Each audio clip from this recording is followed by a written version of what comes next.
नमस्कार दोस्तों, आपका अपना चैनल एजुकेशनल टेक में एक बार फिर से स्वागत है।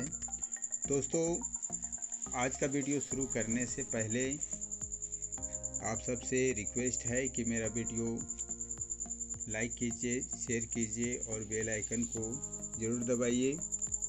और अभी तक यदि मेरे चैनल में नए हैं तो कृपया करके मेरे चैनल को सब्सक्राइब कीजिए ताकि मेरा वीडियो सबसे पहले आप तक पहुंचे।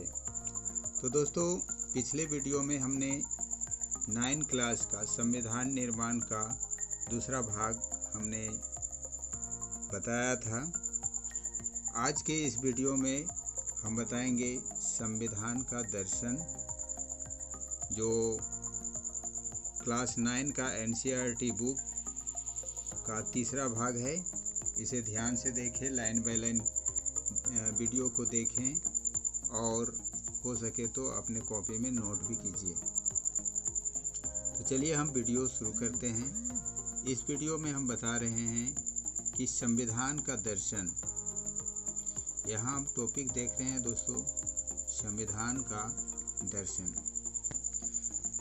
आगे यहाँ बताया है कि जिन मूल्यों ने स्वतंत्रता संग्राम की प्रेरणा दी, उसे दिशा निर्देश दिए तथा जो इस क्रम में जांच परख लिए गए हैं, वे ही भारतीय लोकतंत्र का आधार है। भारतीय संविधान की प्रस्तावना में इन्हें शामिल किया गया।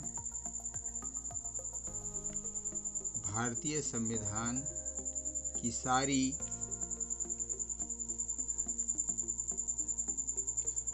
धाराएं इन्हीं के अनुरूप बनी है। संविधान की शुरुआत बुनियादी मूल्यों की एक छोटी सी उद्देशिका के साथ होती है। इसे संविधान की प्रस्तावना या उद्देशिका कहते हैं। अमेरिकी संविधान की प्रस्तावना से प्रेरणा लेकर समकालीन दुनिया में अधिकांश देश अपने संविधान की शुरुआत एक प्रस्तावना के साथ करते हैं।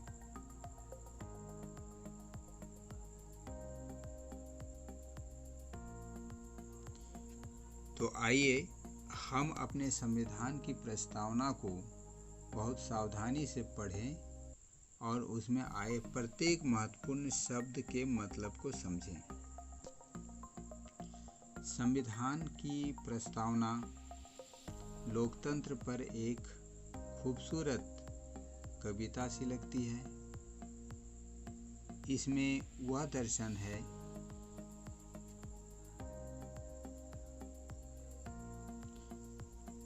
जिस पर पूरे संविधान का निर्माण हुआ है।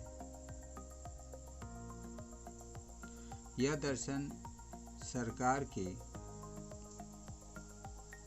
किसी भी कानून और फैसले के मूल्यांकन और परीक्षण का मानक तय करती है।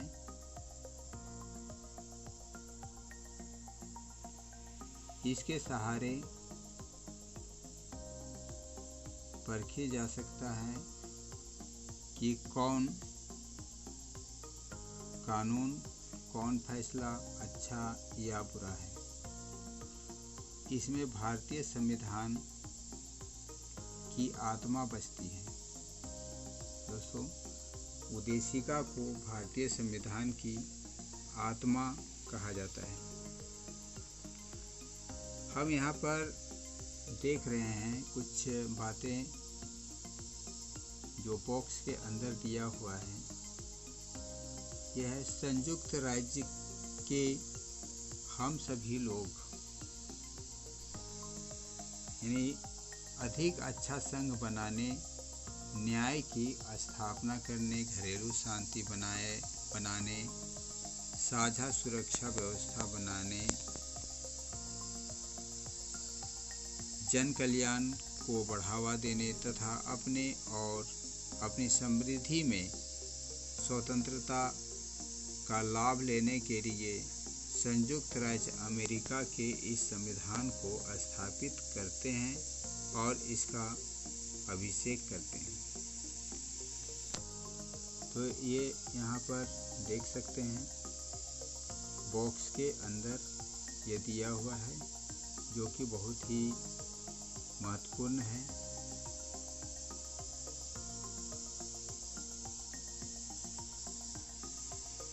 आगे देखते हैं कि हम दक्षिण अफ्रीका के लोग, ये आप वीडियो के फर्स्ट भाग में आप देखे थे दक्षिण अफ्रीका में भारत संविधान का निर्माण किस तरह से हुआ था। तो उसी के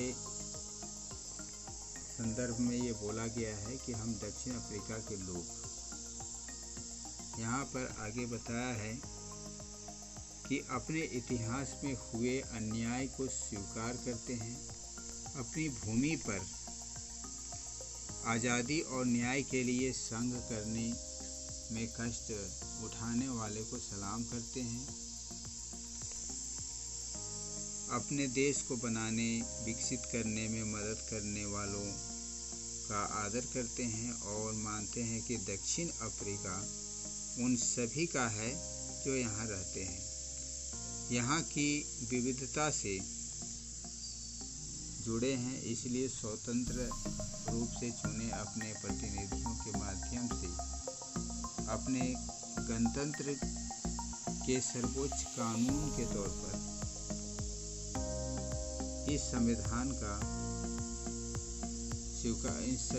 को स्वीकार करते हैं, जिससे पहले के विभाजन मिटे और लोकतांत्रिक मूल्यों, सामाजिक न्याय और मौलिक मानवाधिकारों पर आधारित एक समाज बन सके। एक ऐसे लोकतांत्रिक और मुक्त समाज की स्थापना हो जिसमें सरकार लोगों की इच्छा के अनुसार बने और चले तथा हर नागरिक को कानून से समान संरक्षण मिले, सभी नागरिकों के जीवन की गुणवत्ता में सुधार हो और हर एक व्यक्ति की संभावनाओं को फलने फूलने की स्वतंत्रता हो और एक संयुक्त और लोकतांत्रिक दक्षिण अफ्रीका का निर्माण हो, जो राष्ट्रों के समूह में एक संप्रभु देश के तौर पर अपना उचित स्थान प्राप्त कर सके। ईश्वर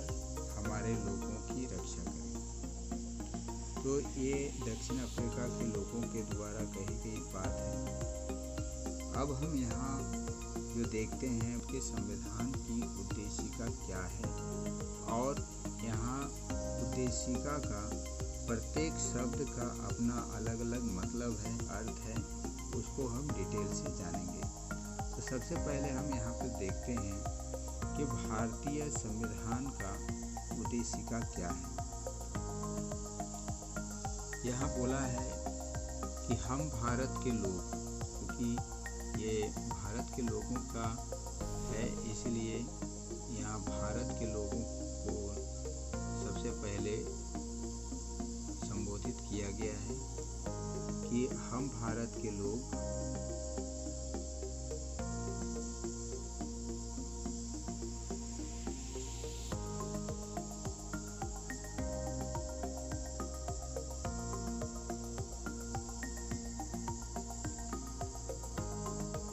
भारत को एक संपूर्ण प्रभुत्व संपन्न,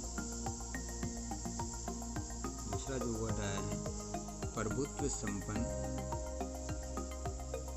समाजवादी, पंथ निरपेक्ष, लोकतंत्रात्मक, गणराज्य, बनाने के लिए तथा इसके समस्त नागरिकों को सामाजिक, आर्थिक और राजनीतिक न्याय, विचार, अभिव्यक्ति, विश्वास, धर्म और उपासना की स्वतंत्रता, प्रतिष्ठा और अवसर की समता प्राप्त कराने के लिए तथा उन सब में व्यक्ति की गरिमा और राष्ट्र की एकता और अखंडता सुनिश्चित करने वाली बंधुता बढ़ाने के लिए दृढ़ संकल्प होकर अपनी इस संविधान सभा में आज तारीख 26 नवंबर 1949 ये उसी दिन बन करके तैयार हुआ था। दोस्तों, संविधान का निर्माण करने में 2 वर्ष 11 महीना और 18 दिन का समय लगा था और बन करके इसी दिन 26 नवंबर 1949 ईस्वी को तैयार हो गया था। इसीलिए इसका जिक्र यहाँ पर आया है। यहाँ जो हमारे शक संबंध है उसके अनुसार से भी बताया है कि मिति मार्गशीर्ष शुक्ल सप्तमी संवत 2006 विक्रमी को एतद द्वारा इस संविधान को स्वीकृत, अधिनियमित और आत्मार्पित करते हैं। ये संविधान लागू हुआ था तो उस समय के लिए मतलब ये उद्देशिका के रूप में हमारे देश में मान्य है। अब हम देखते हैं कि इन सब का अर्थ क्या है। जैसे कि सबसे पहले हमने यहाँ दिखाया कि हम भारत के लोगों को प्रेरित करके या उसे संबोधित करके ये बोला जा रहा है। तो यहाँ पहले खंड में यहाँ आप देख रहे हैं कि हम भारत के लोग, भारत को, इसका क्या मतलब है? तो भारत के संविधान का निर्माण और अधिनियम भारत के लोगों ने अपने प्रतिनिधियों के माध्यम से किया है, न कि इसे किसी राजा या बाहरी आदमी ने उन्हें दिया है। इसलिए इस भाग में भारत के लोगों को निर्देशित किया गया है या उसे संबोधित किया गया है। दूसरा हम यहाँ देखते हैं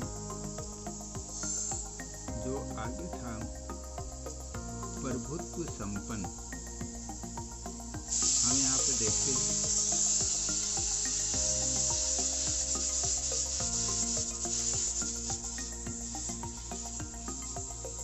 प्रभुत्व संपन्न का क्या अर्थ है? लोगों को अपने से जुड़े हुए हर मामले में फैसला करने का सर्वोच्च अधिकार होता है। कोई भी बाहरी शक्ति भारत की सरकार को आदेश नहीं दे सकती। ठीक है। उसके बाद जो है वह है यहाँ पे समाजवादी। अब देख रहे हैं समाजवादी, इसका क्या अर्थ है? तो समाजवादी का अर्थ है कि समाज में संपदा सामूहिक रूप से पैदा होती है और समाज में उसका बंटवारा समानता के साथ होना चाहिए। सरकार जमीन और उद्योग धंधों की हकदारी से जुड़े कायदे कानून इस तरह बनाए कि सामाजिक आर्थिक असमानताएं कम हो। मतलब जो आर्थिक रूप से या सामाजिक रूप से जो भेदभाव है वह कम हो जाए। ठीक है। उसके बाद हम देखते हैं पंथ निरपेक्ष। तो तो पंथ निरपेक्ष का क्या मतलब है ये जान लेते हैं पहले। पंथ निरपेक्ष का मतलब है कि सरकार या संविधान किसी भी पंथ की तरफदारी नहीं करेगा, यानी वह धर्म के मामले में तटस्थ है। किसी कोई भी विशेष धर्म को प्रोत्साहित नहीं करेगा। नागरिकों को किसी भी धर्म को मानने की पूरी स्वतंत्रता है, लेकिन कोई धर्म आधिकारिक नहीं है। सरकार सभी धार्मिक मान्यताओं और आचरणों को समान सम्मान देगी। ठीक है। उसके बाद है, हम यहाँ पर देख रहे हैं पंथ निरपेक्ष के बाद है लोकतांत्रिक गणराज्य। लोकतांत्रिक गणराज्य का लोकतंत्रात्मक का क्या अर्थ है, तो हम यहाँ देख रहे हैं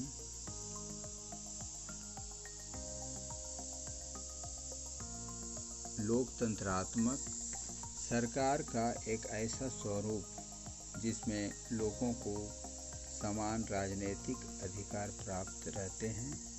लोग अपने शासन का चुनाव करते हैं और उसे जवाबदेह बनाते हैं। यह सरकार कुछ बुनियादी नियमों के अनुरूप चलती है। उसके बाद है न्याय। न्याय का क्या अर्थ है कि नागरिकों के साथ उनकी जाति, धर्म, लिंग के आधार पर भेदभाव नहीं किया जा सकता है। फिर है स्वतंत्रता। नागरिक कैसे सोचें, किस तरह अपने विचारों को अभिव्यक्त करें और अपने विचारों पर किस तरह अमल करें, इस पर कोई अनुचित पाबंदी नहीं है। ठीक है। उसके बाद हम यहाँ देखते हैं गणराज्य का क्या अर्थ है। गणराज्य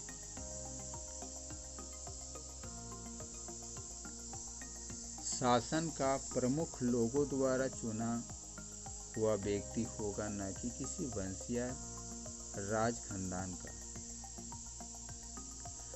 समता। समता का मतलब है एक जैसा या समान। कानून के समक्ष सभी लोग समान हैं।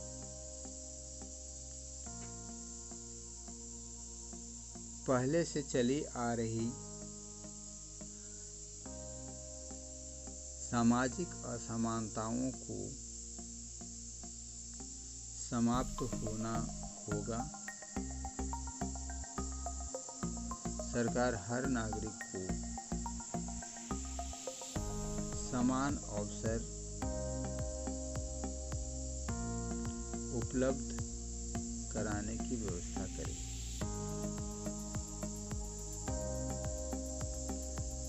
उसके बाद हम जानते हैं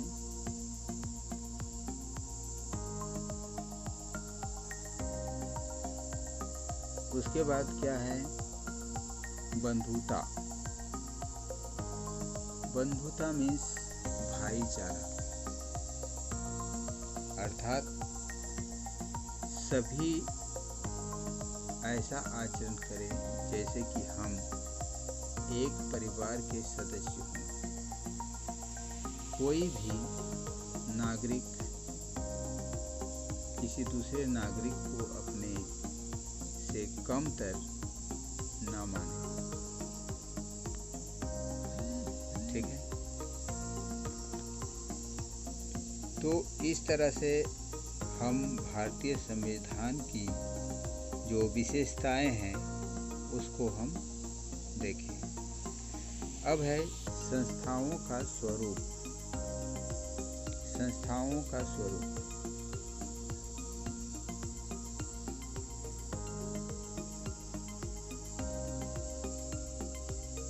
टॉपिक हम देख रहे हैं, संस्थाओं का क्या स्वरूप है। तो संविधान सिर्फ मूल्यों और दर्शन का बयान भर नहीं है।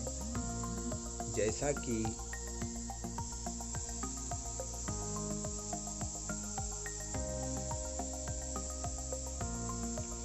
हमने पहले जिक्र किया है कि संविधान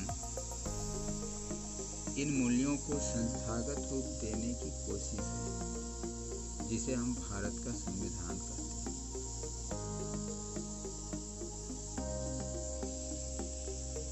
उसका अधिकांश हिस्सा इन्हीं व्यवस्थाओं को तय करने वाला है।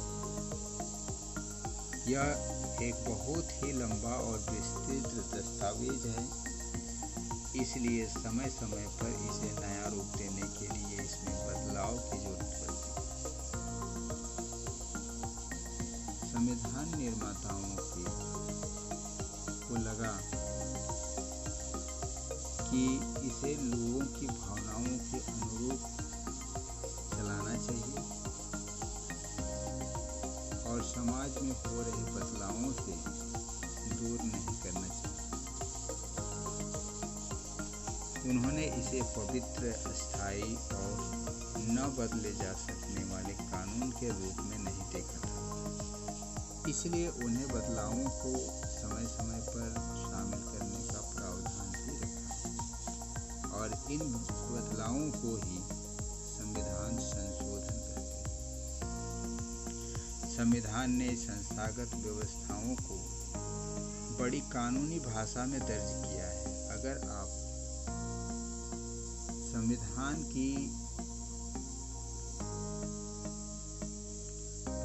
संविधान को पहली बार पढ़ें तो इसे समझना मुश्किल लगेगा। फिर भी संस्थाओं के बुनियादी स्वरूप को समझना बहुत मुश्किल नहीं है। किसी भी संविधान की तरह भारतीय संविधान भी वे नियम बताता है जिसके अनुसार शासकों को चुनाव किया जाएगा। इसमें स्पष्ट लिखा है कि किसके पास कितनी शक्ति होगी और कौन किस बारे में फैसले लेगा। साथ ही संविधान नागरिकों को कुछ स्पष्ट अधिकार देकर सरकार के लिए लक्ष्मण रेखा तय कर देता है कि सरकार इससे आगे नहीं बढ़ सकती। पुस्तक के शेष 3 अध्याय भारतीय संविधान के इन्हीं 3 पक्षों के बारे में है।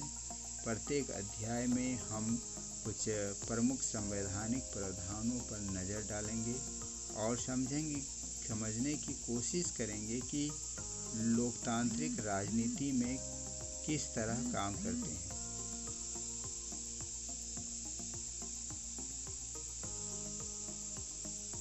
लेकिन यह किताब भारतीय संविधान के द्वारा स्थापित सारी प्रमुख संस्थाओं और व्यवस्थाओं को नहीं समेटती।